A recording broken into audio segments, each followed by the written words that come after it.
Hello BSSC aspirant, आप सभी का स्वागत है पन्ना कमिश्नर क्लासेस में। जैसा कि हम आप लोगों के लिए प्रत्येक दिन बीएसएससी संबंधित मैथ, रीजनिंग, जीके और जीएस के सेक्शन आयोजित करते हैं, जिसमें आप लोगों को बहुत महत्वपूर्ण पॉइंट से बताए जाते हैं। सवाल को बेहतर इजी तरीके से डीलिंग कैपेसिटी के साथ बेहतर करने के लिए आप सभी को प्रत्येक दिन ये वीडियो देखना चाहिए। और ध्यान दीजिएगा सवाल किस किस तरह से पूछा जाता है और उसको किस किस तरह से बनाना चाहिए।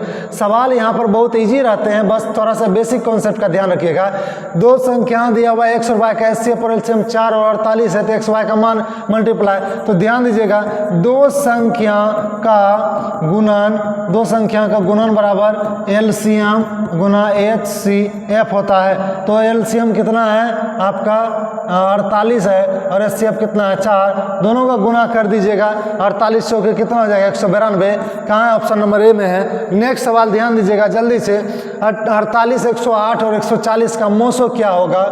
ठीक है, तो 48 सभी को आप देखिएगा जो सबसे वैसी बड़ी से बड़ी संख्या जो काट दे उसका मतलब मोस होता है। क्या 5 से 48 कटेगा? नहीं कटेगा। 7 से कटेगा? नहीं कटेगा। 4 से कटेगा? हाँ 48 कट जाएगा। 4 से ये कटेगा?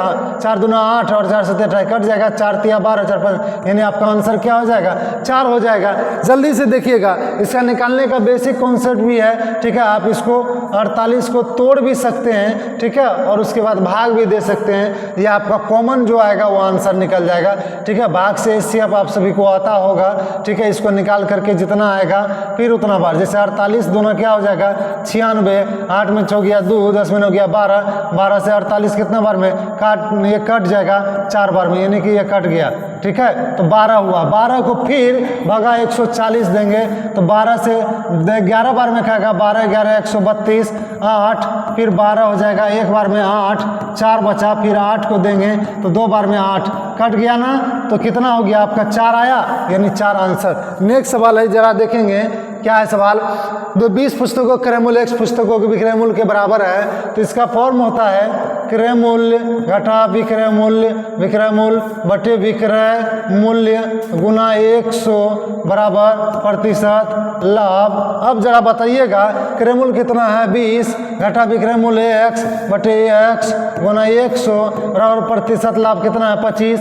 25 चौके 100 और यहाँ पर ध्यान दीजिएगा इसको उधर कर दीजिएगा और 4 से दोनों से गुना कर दीजिएगा, तो 80 माइनस 4x बराबर ax, उधर चले जाएगा 5x बराबर 80। तो बताइए x का वैल्यू क्या हो जाएगा? 5 से कट जाएगा कितना बार में? 16 बार में, यानी हो जाएगा आपका x का मान 16। कितना सिंपल है। नेक्स्ट सवाल क्या कर रहा है देखते चलिएगा, समझिए। 7500 है यहाँ पर और 50 से, क्या 50 से कटेगा? 1 शून्य कटा दीजिए 5 से 25 बार में 7525, कौन सा ऑप्शन होगा? बी। देखिए कितना सिंपल सब सवाल है, कुछ नहीं है सवाल में दम। बीएसएससी आप सबका क्लियर हो जाएगा। 12^1/2 है यहाँ पर, ठीक है, यानी कि √12। 12 को लिख सकते हैं 4 गुना 3, 4 बाहर निकल जाएगा तो क्या हो जाएगा 2√3 आपका आंसर हो जाएगा। इस तरह का बेसिक सब सवाल पूछा जाता है। एक संख्या जिसका 7 गुना में 15 घटाने पर उस संख्या के दुगुने 2x से 10 अधिक प्राप्त होता है। जरा देखेंगे 15 को उधर करेंगे 2 को, 5x बराबर 25, x बराबर क्या हो जाएगा 5, वह क्या हो जाएगा 5 हो जाएगा। नेक्स्ट सवाल क्या कर रहा है देखते चलिए, कुछ नहीं है। उम्र में राम और श्याम की आयु का अंतर 16 वर्ष है। 6 वर्ष पूर्व, ठीक है, राम और श्याम, ठीक है, श्याम पूछ रहा है राम श्याम से 3 गुना अधिक बढ़ाता है, श्याम ए है तो राम 3। अब बताइएगा डिफरेंस सब दिन सेम होता है, यहाँ कितना बड़ा है 2, तो ठीक है, तो अनुपात 2 बराबर 16, अनुपात 1 बराबर 8। पूछ किसका आयु है? राम का कितना है 3, तो अनुपात 3 बराबर कितना हो जाएगा 24। लेकिन कब है? 6 साल पहले, तो अभी कितना है 6 साल जोड़ दीजिएगा तो 24 6 कितना हो जाएगा 30, आपका आंसर नंबर हो जाएगा बी।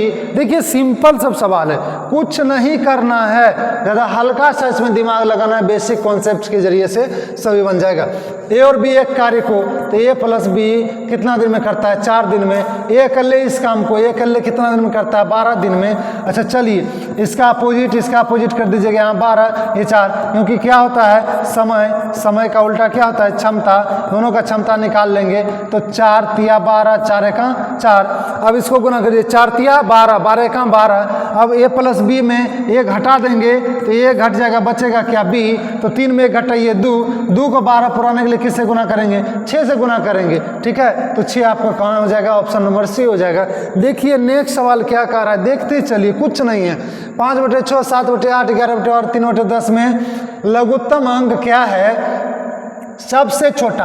अगर डिफरेंस एक का रहे ना, एक का रहे ना, सबसे बड़ी संख्या सबसे बड़ी होती है।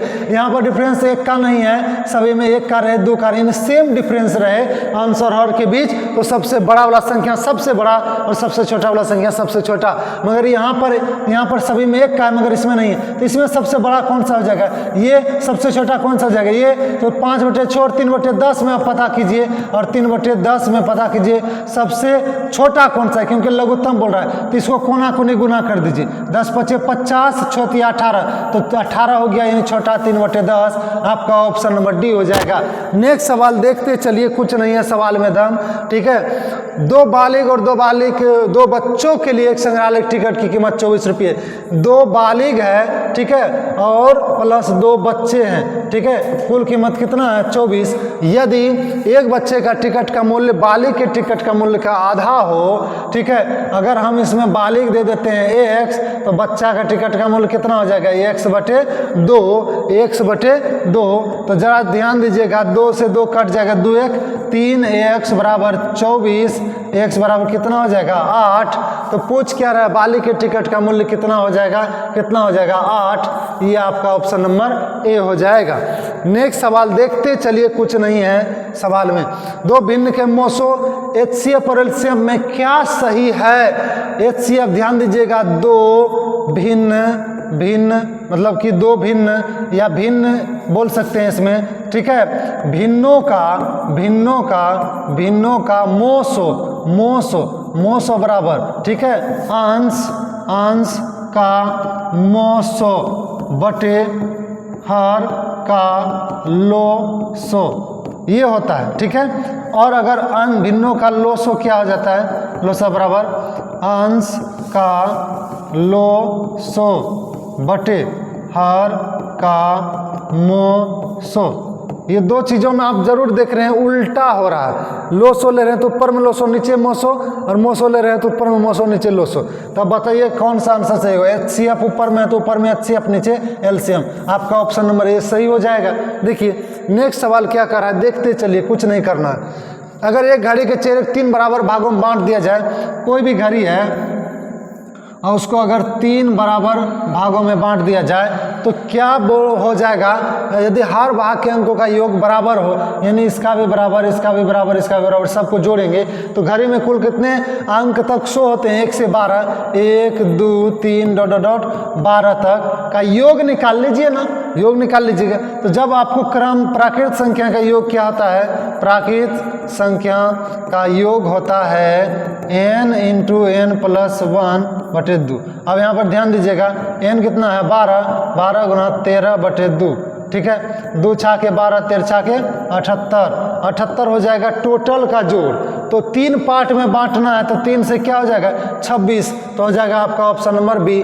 तो यह योग कितना होगा, हर भाग के अंकों के योग बराबर, यह योग कितना होगा, तो 26 हो जाएगा। नेक्स्ट क्या बोल रहा है, देखते चलिए। एक आदमी हर एक तस्तरी में 9 मूंगफली रखता है। तस्तरी मान रखते हैं, तस्तरी कितना हो जाता है, ठीक है, 1 हो जाता है। तस्तरी को 1 ले लेते हैं, यानी हर प्रत्येक में 9 मूंगफली रखता है, ठीक है। 9 मूंगफली रखता है तो 9 1 ले लिए, ठीक है। और उसके बाद 2 तस्तरी खाली रह जाती है। 2 तस्तरी में 9 करके कितना आता है, 18 और आता, लेकिन उसके पास है ही नहीं, तो 18 क्या करेंगे, घटा देंगे। उसके बाद पूछ रहा है, इस बार हर एक तस्तरी में 6 मूंगफली रखता है, तो 1 है तस्तरी 6 x, और उसके बाद अब मूंगफली में बच रहा है 3, तो मूंगफली जोड़ देंगे, 3 बच गया। तो अब इसको इधर कीजिएगा, 3x बराबर 18, 3 21, x बराबर 7, तो तस्तरी कितने हो जाएगा, उसके पास 7। देखिए सवाल कितना बड़ा रहे छोटा रहे, दिखने में कैसा भी रहे, आपसे बनेगा और बेझिझक बनाना है। 7 का न्यूनतम गुना, इसमें 4 शेष भाग देने पर ध्यान दीजिएगा 6, 9, 15 और 18, कोई भी संख्या ऐसी रहे तो तुरंत एलसीएम निकाल लीजिएगा। 3 से 2 3 5 6 हो जाएगा, 3 2 1 5 2, 2 हो जाएगा और सिर्फ 5 हो जाएगा। 5 गुना 10 तिया 30 गुना कितना हो जाएगा 60। आपका यहाँ पर ध्यान दीजिएगा, और नहीं 5 गुना 10 तिया 30 तिया कितना हो जाएगा 90। अब यहाँ पर 90 आपका एलसीएम निकल गया। 90 को क्या करना है, 4 शेष बचना चाहिए, तो यहाँ पर 4 शेष, तो 90 गुना 1 90 प्लस 4 शेष, 90 गुना 2 प्लस 4 शेष, 90 गुना 3 प्लस 4 शेष, 90 गुना 4 प्लस 4 शेष।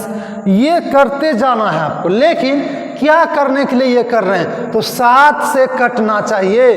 क्या 90 का 90 94, 7 से कट रहा है नहीं। 90 दूना 180 184, 7 दूना 14 44 नहीं कटेगा। 270 274, 7 तिया 21, 3 बचा 34 नहीं कटा।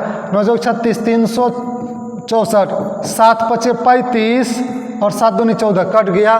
ठीक है, तो कट गया तो ये आपका क्या हो जाएगा 364, आपका ऑप्शन नंबर डी हो जाएगा। देखिए कितना सिंपल है सवाल। नेक्स्ट सवाल क्या कर रहा है, ध्यान दीजिएगा, आरोही क्रम में सजाइए।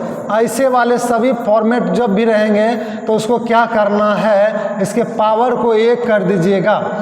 यहाँ पर ध्यान दीजिएगा 4 है 3 है ना, यहाँ में कुछ तो कितना है 2 है, सबका एलसीएम क्या होगा 2 3 4 का एलसीएम 12 हो जाएगा। इसको 3 से गुना कर दीजिएगा, इसको 4 से गुना कर दीजिएगा और इसको किससे गुना कर दीजिएगा 6 से गुना कर दीजिएगा, तब ना 12 होगा। तो 6 से गुना किए 6 अंदर में देंगे, 4 से गुना किए तो 4 अंदर में देंगे, 3 से गुना किए 3 अंदर में भी देंगे। अब यहाँ पर 2 पर पावर 6 हो गया, इसका टोटल वैल्यू कितना हो गया, यानी कि 2 पर 32 64 हो गया। यहाँ पर 12 हो गया, फिर कोमा ये 12 हो गया अंदर में, 4 पर पावर 4 क्या हो गया, और 4 क्यूब कितना 64 256 हो जाएगा। फिर ये पर हो जाएगा 4 क्यूब, यहाँ 12 4 तिया 12, 6 क्यूब कितना हो जाएगा 216। बताइएगा 64 बड़ा 256 बड़ा 216 बड़ा। आरोही क्रम में सजाना है। सबसे छोटा ये वाला दो वाला पोजीशन यहाँ पर है, ठीक है। उसके बाद कौन हो जाएगा ये 216 वाला, यानी 6 वाला पोजीशन यहाँ पर है, और उसके बाद 4, यानी आपका ऑप्शन नंबर ए सही हो जाएगा। आरोही क्रम यानी बढ़ते क्रम, और अवरोही क्रम मतलब घटते क्रम। अब सवाल इतना इजी पूछता है, ठीक है। आप लोग को थोड़ा सा ध्यान दीजिएगा, ऐसे सब सवालों में कुछ नहीं है। अगर आप लोग थोड़ा सा बेसिक कॉन्सेप्ट को बेहतर कीजिएगा तो रिजल्ट सदैव हो जाएगा आपका बिहार एसएससी में, ठीक है। अगर आप लोग को वीडियो अच्छा लगा तो लाइक सब्सक्राइब एंड शेयर करेंगे। धन्यवाद।